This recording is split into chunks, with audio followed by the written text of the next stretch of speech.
Magandang umaga. Ang edukasyon ay mahalaga para sa bansa upang makamit ang kalayaang pagkabuhayan at pampulitika, pati na rin ang pagpapalalim ng sariling kultura. Ang Pilipinas ay isang bansang may ganitong layunin, kaya't ang sistema ng edukasyon dito ay dapat magbunga ng mga Pilipino na may pangunawa sa mga suliraning kinakaharap ng bayan at sa mga solusyon para rito. Kinakailangan na ang mga Pilipino ay may malasakit at determinasyon para sa ikauunlad ng bansa. Kilalanin natin si Renato Constantino. Sino nga ba siya at ano-ano ang kanyang mga mahalagang akda? Si Renato Constantino ay isang kilalang Pilipinong historiador, manunulat at intelektual. Isa siya sa mga pangunahing kritiko ng kolonyalismo at imperialismong Amerikano sa Pilipinas. Ang kanyang mga akda na pinamagatang The Philippines, A Past Revisited at The Miseducation of the Filipino ay nagbibigay diin sa kahalagahan ng pag-unawa sa kasaysayan ng bansa upang malutas ang mga suliranin nito. Bukod sa pagiging isang historiador, si Rene Constantino ay aktivista rin at nagsulong ng pagbabago sa lipunan at edukasyon sa Pilipinas. Makabayang pagkilos sa edukasyon. Matagal nang umiiral ang mga makabayang kahilingan sa lipunan na ipinakilala ni Claro M. Recto. Layunin nito ang pagkilala sa kapangyarihan ng Pilipinas at pagtutuwid ng ugnayang pangkabuhayan ng Pilipinas at ng Estados Unidos. Ang suporta ng mga mangangalakal sa patakarang Pilipino muna at ang mungkahi ng ilang iskolar at ekonomista para sa paglaya ng ekonomiya ay mahalagang bahagi ng makabayang kilos sa edukasyon. Mga bagong pagkaunawa. Ang Pilipinas at Estados Unidos ay nagkaroon ng bagong pag-unawa sa kanilang ugnayan dahil sa pagsusuri sa kasaysayan ng dalawang bansa. Ito ay naging isang anyo ng nasyonalismong pangkabuhayan at pampolitika na layuning baguhin ang mga kamalian ng mga naunang lider at tapusin ang nasimulang pagkilos noong taong 1896 ng mga revolusyonaryong lider. Ang pagbihag sa kaisipan. Ang pinakamabisang paraan ng paglupig sa isang bansa ay ang pagbihag sa kaisipan nito. Tagumpay militar ay hindi nangangahulugan ng paggapi sa bansa. Hindi masisiguro ng sinuman konkiskador ang pananaig nito sa sinakop na bansa hanggang nananatiling nag-aalab ang diwang mapaghimagsik ng mga mamamayan. Mahusay itong pinamalas ng sakupin ng mga Hapones ang Pilipinas noong ikalawang digmaang pandaigdig. Hindi nasindak ang mga mamamayang Pilipino sa malagim na paghahari ng rehimeng Hapones. Ang mga malupit nitong pamamalakad na lalong tumindi dahil sa matatag na paglaban ng mga Pilipino ay nagtulak lamang sa mga Pilipino na kasuklaman ang mga Hapon. Gayunman, nakita ng mga propagandistang Hapones at ng kanilang mga eksperto sa digmaang psikolohikal ang kahalagahan makuha ang kaisipan ng tao. Ang mga ugat ng edukasyon kolonyal. Ang sistema ng edukasyon sa Pilipinas ay ginamit upang kontrolin ang mamamayan laban sa mananakop na Amerikano. Ito ay naging bahagi ng patakarang kolonyal sa ilalim ng kolonyalismong Amerikano. Ang Amerikanong bise-gobernador. Ang mga Amerikano ay hindi kailanman minaliit ang kahalagahan ng edukasyon sa panahon ng pananakop sa Pilipinas. Ipinakita ito sa Jones Act na nagbigay ng mas malawak na otonomiya sa gobyerno ng Pilipinas. Gayunpaman, bagamat isinapilipino ang mga paglilingkod sa gobyerno, ay hindi pa rin ipinagkatiwala ang kagawaran ng edukasyon sa mga Pilipino. Ang mga layunin ng edukasyong Amerikano. Ang sistemang pang-edukasyon sa Pilipinas ay hindi itinatag ng mga Amerikano upang sagipin ng mga Pilipino sa kamangmangan. Ito ay inilaan para sa layuning sakupin ang ating bansa, na naglalaman pa ng mga layuning pangkabuhayan at pampolitika. Layunin din ito na sanayin ang mga Pilipino na maging mamamayan ng Amerika. Ang tunay na layunin ng mga Amerikano sa pagsakop sa Pilipinas ay lumitaw sa Benevolent Assimilation Proclamation ni Pangulong McKinley noong Disyembre 21, taong 1891. Isang bayang inihiwalay sa kanyang kahapon. Ang paggamit ng wikang Ingles bilang panturo ay nagdulot ng paghiwalay sa nakaraan ng mga Pilipino at nagtulak sa kanila na bagong sistema ng pamumuhay. Ito rin ang nagsilbing simula ng kanilang edukasyon bilang mamamayan ng kolonyal na bansa. Ang kolonyalismo ay nagturo sa kanila na kalimutan ang kanilang makabayang adhikain at maging masugid na tagasunod ng bagong kalakaran. Ang bagong henerasyon ng Pilipino ay nagturo ng kultura at tradisyon ng Amerikano, kasama na ang mga awitin at paniniwala nito. Mga pangkabuhayang pananaw. Ang kontrol ng sistemang pangkabuhayan ng bansa ang batayan ng kapangyarihan ng mananakop. Iba't ibang paraan ang ginagamit ng ibang imperialistang bansa sa pagsasagawa nito. Ngunit, ang Estados Unidos ay may pino at namumukod tangi na pamamaraan. Ang malayang kalakalan ay ginamit bilang patunay ng kabutihang loob at pagkakawang gawa ng mga Amerikano. Ang suporta ng sistemang pang-edukasyon ay sumasaliw sa pananaw na ito at nagpapalambot sa mga epekto ng pagsakal sa mga Pilipino. Hindi kailanman inamin ng mga Amerikano sa mga Pilipino ang kanilang motibo sa pagtungo sa Pilipinas. Sa panahon ng mga Thomasites, inilarawan na ng mga aklat pangkasaysayan ng ang Amerika bilang isang mapagkawang-gawang bansa na pumunta sa bansang Pilipinas upang sagipin tayo mula sa Espanya at magbahagi ng biyaya ng kalayaan at demokrasya.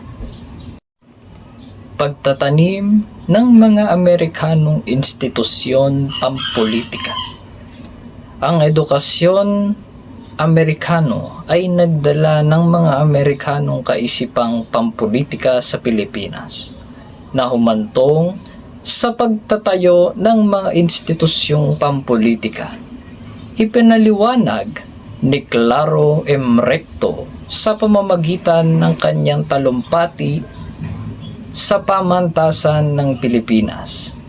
Ang mga partidong pampolitika ay itinuturing na katawa-tawang kopya ng banyagang modelo na hindi nagtataglay ng tunay na simulaing mahalaga sa pagtatamo ng kalayaan.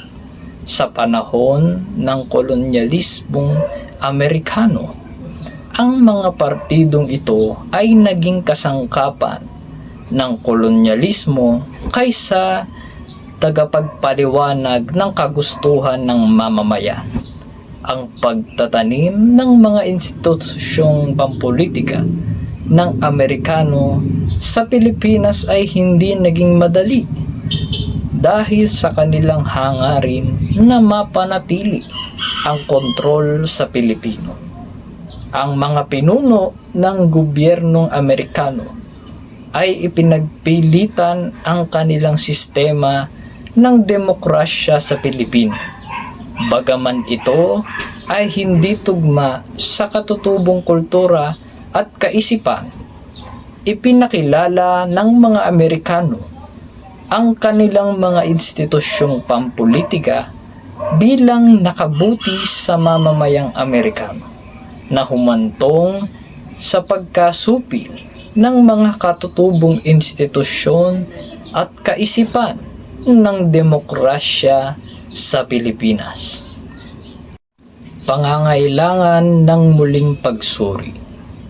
Ang mga bagong hiling sa kalayaang pangkabuhayan at karapatan sa pagpapasya ay nagtulak sa mga pinuno sa edukasyon na suriin ang kanilang filosofiya at oryentasyon sa paghubog ng mga Pilipinong magtatatag ng makabayang layunin. Ang pagpapanatili ng kolonyal na sistema ng edukasyon at pagkimkim sa tradisyonal na oposisyon ay magdudulot ng pagtuloy o ng patuloy na pag-iral ng hindi makabayan na sistema ng edukasyon. Ang edukasyon ay hindi lamang pangangalap ng impormasyon kundi paraan ng paghubog sa isang tao para magampanan ang papel sa lipunan. Hindi maaaring ihiwalay ang edukasyon sa lipunan at kalagayan ng bansa. Hindi dapat pare-pareho ang tunguhin ng edukasyon sa iba't ibang panig ng daigdig. Ang mga katangian ng edukado o ng edukado sa Amerika ay dapat pareho sa Pilipinas. Ngunit ito ay mangyayari lamang kung pareho ang antas ng ekonomiya, politika at kultura ng dalawang bansa. Pagtataglay ng kanluraring pananaw. Ang Estados Unidos ay isang bansa na nakabatay sa industriya at ganap ng maunlad. Sa kabilang dako, ang ekonomiya ng Pilipinas ay kolonyal at atrasado pa rin. Ang politika ng Estados Unidos ay nakakaapekto hindi lamang sa kanilang bansa kundi pati na rin sa iba pang bansa sa buong mundo. Ang Pilipinas akamakailan lamang nakalaya sa kolonyalismo at patuloy na nangangailangan ng pakikibaka para sa ganap na kalayaan.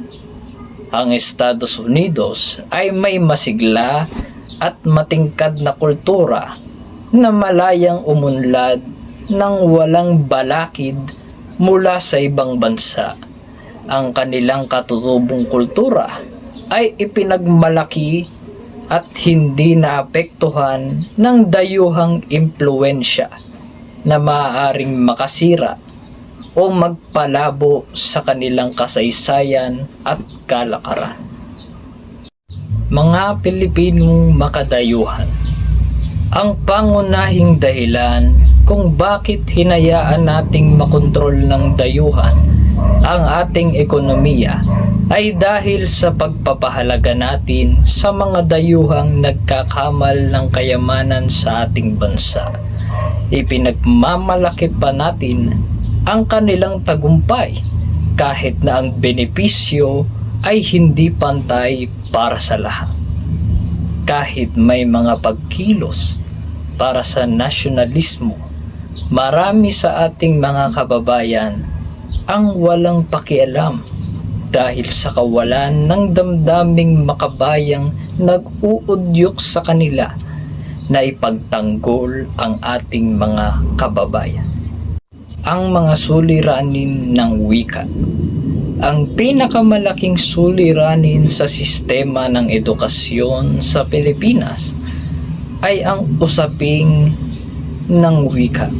Maraming Pilipino ang tutol sa paggamit ng sariling wika sa edukasyon dahil sa kolonyal na edukasyon at pagkagumon sa Ingles. Sa malayang bansa, likas ang paggamit ng katutubong wika sa edukasyon. Subalit, sa Pilipinas, patuloy ang eksperimento para masiguro kung alin ang mas epektibong wika sa pagtuturo. Hadlang sa demokrasya. Ang pag-aaral noong panahon ng kolonyalismong Espanyol ay limitado sa ilang Pilipino lamang, partikular sa mga tinatawag na ilustrado na karamihan ay galing sa uring nakakariwasa.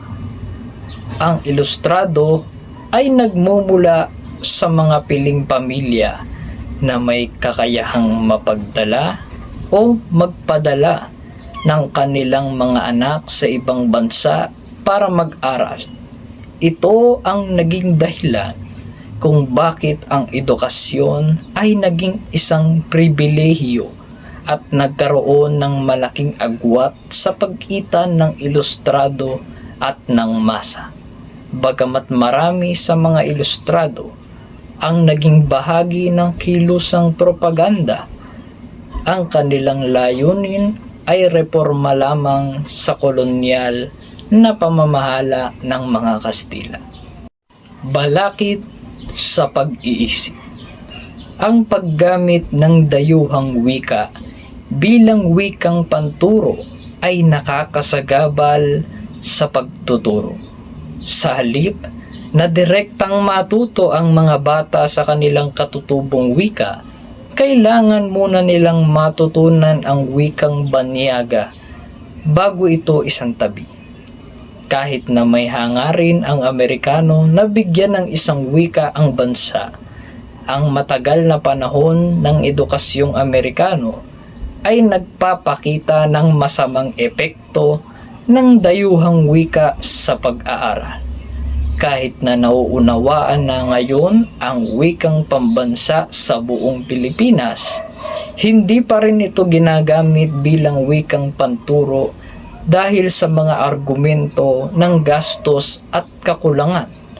Ang paggamit ng dayuhang wika bilang wikang panturo ay nagiging sagabal sa pagkatuto at pag-iisip ng mga mag-aaral at nagre-resulta sa hindi ganap na pag-unlad ng kaisipan at kultura. Ang pribadong sektor. Bago sumiklab ang ikalawang digmaang pandaigdig, mababa ang tingin ng mga nagsipagtapos sa paaralang publiko sa mga nagtapos sa mga pribadong paaralan.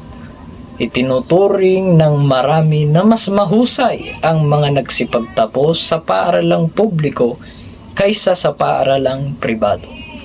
Bagaman may mga exclusive private institutions para lamang ito sa mga nakaririwasa, ang mga paaralang ito ay hindi salamin ng mas mahusay na pagtuturo, kundi sumasalamin ito ng mas mataas na katayuang panlipunan. Kahit paano'y kinakikitaan pa rin ang mga mag-aaral sa mga paaralang publiko ng pagsangkot sa mga usaping pambansa.